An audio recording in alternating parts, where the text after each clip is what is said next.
بیا به دا زندگی خوشحاله تر او تازه زما عزتمندو د یو ورځ خوشحالي وي او د ټول عمر غمونه شابه تکړه شئ ښه ګانې بجانې وغږوئ وګډېږئ ښه نافرماني د الله پاک وکئ د الګ زندګي دې غر ککا د چینۍ زندګي دې غر ککا قسم پر رب العالمین د دې نحوست نه چې کله اولاد پیدا کېږي دغه اولاد زما محترمو د دې پلار د سر قاتل به جوړېږي د نیکه د سر قاتل به جوړېږي دا چرته هم د خپل پلار دپاره د سترګو یخوالي نشي جوړېدی بیا سعید ابن مسیب زما عزتمندو رحمه الله یو لوی بزرگ تیر شوی دی لوی بزرگ دې خبرې ته توجه کوئ عبدالملک بن مروان د دې لور پسې رشته راولېږه د خپل بچي دپاره ولید زما عزتمندو د عبدالملک بن مروان زوی چې کوم ولید د هغې دپاره رشته ترېنه غوښتله رشتې ورله ورنکړه د دې رشتې نه سعید ابن مسیب رحمه الله انکار وکړو چې یو طرف ته بادشاه دی آزاد خلک دي او بل طرف ته چې کوم دی دینداري ده پرهیزګاري ده د الله نه یریدل دي زما اوستا نه کېږي زما اوستا نه کېږي نو هغه بادشاه سعید ابن مسیب رحمت الله علیه ته بانې را جوړولې چې په کومه بانه باندې اوس دا ګرفتار کم په کومه بانه باندې دله سزا ورکم انکار یې وکړو بچي له وله رشته ورنکړه ما طرف ته توجه کوئ رشتې ورنکړه هغه بادشاه عبدالملک بن مروان زما محترمو سعید ابن مسیب رحمت الله علیه په یو معامله کې گرفتار کو چې گرفتار کو د الله د دین دپاره سعید ابن مسیب رحمت الله علیه زما محترمو په یخه یخنۍ کې د شپې نه تر سهاره پورې به یخې یخې اوبه پې اړولې چې ولې زما بچي نه رشته ورنکړه زما بچي له خپله لور ورنکړه زما محترمو سهاره پورې به کوړې ورکولې وهلو به ټکولو به بهرحال هغه هر څه برداشت کو ما تا ته شریعت یو څو اصول ښودلي دي هغه اصول درته بیانوم زما محترمو سعید ابن مسیب رحمت الله علیه په دې مجلس کې به عبدالله ابن وداع رحمه الله دا یو خاص شاګرد د ده به په دې مجلس کې کېناستو ډېر وخته پورې دا په دې مجلس کې حاضري ونه کړه سعید ابن مسیب رحمت الله علیه چې کله دا عبدالله ابن وداع رحمه الله هغه مجلس ته راځي ورته وایي ای هلکه چېرته تللی وي یو څو ورځې نه ښکارېدې ویره چې کور والا مې وفات شوي وه ځکه نه هم راغلی کور والا مې وفات شوي وه وایي ښه بله رشته دې وکړه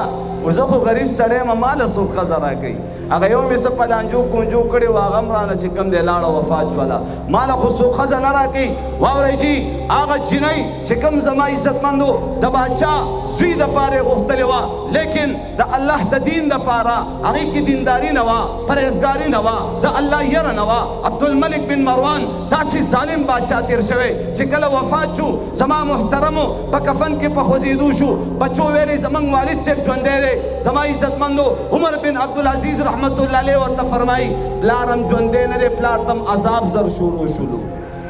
پلار هم ژوندی نه دی دا هغه سړی و دې خبرې نه عبرت اوچتوئ ستاسو هم لوریانې شته ستاسو هم میندې شته ستاسو هم بچي شته هغې دپاره به رشتې کوئ دې کیسې نه عبرت اوچت کوئ زما محترمو هغه مجلس ته چې عبدالله ابن وداع رحمت الله علیه راغی ورته وایي هلکه ولې نه ښکارېدې ویله چې کور والا مې وفات شوي وه ځکه نه هم راغلی وایي ښه بله رشته دې وکوئ نه مې ده کړې که نه خوښه دې نه ده چې زما لور زه تاله په نکاح باندې درکم وایي رجي دا تاسو څنګه خبرې کوئ هغې پسې خو د شاهانه د بادشاه رشته راغلې وه د بادشاه د زوی دپاره یې غوښتلې وه هغې له دې ورنکړه نو ماله به یې څه راکړي زه خو چې کوم دی یو غریب انسان یم هغې له دې ورنکړه ماله به یې څه راکړي ورته وایي تاله یې در کوم دې قبلې وایي او جي قبلو مې چې تاسو یې راکوئ همغه ځای کې ایجاب او قبول یې وکړو او زما عزتمندو نکاح رشتې یې منعقد کړله اوس دغه عبدالله ابن وداع رحمت الله علیه په دغه ورځ باندې روجو وایي زه کور ته راغم چې کور ته لاړم ماښام ناست یم روژه ماتي ته اذان شروع شولو په دې دوران کې زما د کور دروازه ووهلی شوه وایي ما ویلې چې څوک دی وایي ما تپوس وکړو چې څوک وایي سعید ما ویلې چې یا الله دا زما پسې چې دا کم خلک قاتلان ګرځي چې د هغې په نومونو کې دا سعید د چا نوم دی وایي چې کله مې دروازه کولا وکړه چې ومې کتل سعید ابن مسیب رحمت الله علیه راغلی دی حق ایرانم چې خدایا پاکا دا خو دومره یو مصروف انسان دی 20 کالو پورې د جومات نه مدرسه او زما عزتمندو جومات نه مدرسه او کور نه جومات او جومات نه کور او کور نه جومات دا زندگی په دې مصروفیاتو کې تېرېده. وایي حضرت تاسو څنګه راغئ؟ ما ته به م اطلاع کړې وه، زه به درغلی وی. وایي نه جنا نه جنا دا زما ذمواري وه، هغه امانت مې درله راوستی دی، هغه امانت مې درله راوستی. واورئ جي وایي امانت مې درله راوستی، دا زما ذمواري وه، با خپله ډیپټي سرانجام کا. ولې دا ډیپټي محمد رسول الله صلی الله علیه وسلم ادا کړې ده چې خپله بیبي فاطمه د لاس نه ونیوله او زما عزتمندو د علي المرتضی کور ته یې بوتلله. و ما د هغې سنت ګڼدی که هغه طریقه باندې مې عمل کو ځکه راغم. وایي ښه واورئ چې زما عزتمندو سعید ابن مسیب رحمت الله علیه خپله لور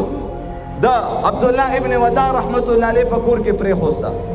او د زیتونو ستیل روژه ماتي کې مخې ته پراته دي او وچه روټۍ پرته ده. نو هغه ته ډېر شرم راغی چې یاره دا خو دومره یو لوی حیثیتداره ښځه ده، دا خو ډېر مالداره خلک دي او زما دا حال وګوري نو ده ته به ډېر تکلیف میلاو شي. ایستی زما عزتمندو لاټین یې بند کو چې تیاره شي او دا څه ونه ویني.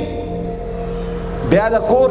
چت ته خیږي، ګاونډیانو ته اطلاع کوي، غیر چاپیره چغې مغې وایي چې یاره ما سره خو داسې معامله وشوه. زما عزتمندو ګاونډیانو سره جمع کړه، مور یې راغله، رشتې ورله چې کوم دی برابره کړله، لږه ډېره خوشحالي په هغه کور کې راغلله. یو میاشت پس دا عبدالله ابن وداع رحمت الله علیه سعید ابن مسیب رحمت الله علیه لا زما عزتمندو لاړې. سعید ابن مسیب رحمت الله علیه ورته فرمایي وی ولو جوانه وایا کله د الله بنده دې څنګه بیا موندلو، د الله بنده دې څنګه بیا موندلو. نو عبدالله ابن وداع رحمت الله علیه ورته فرمایي که دوست دې وګوري خو خوشحاله بشي او که دشمن یې وګوري خفه بشي. بیا ورته څه وایي؟ وایي ښه واوره دا چوکه واله او په دې چوکې سره هغه وخت کې چې کله دا ستا بغاوت کوي نافرماني کوي خبره دې نه مني، بیا په دې چوکې سره چې کوم دی خیر خبر اخله، په دې چوکې سره خیر خبر اخله. کله ناکله قانوني کاروایي ورسره کوه او یو 100,000 روپۍ ورله ورکړي چې دا واله غریبي دې ده او په دې سره خپل اخراجات ضروریات پوره کوه ځان له. دغه خلکو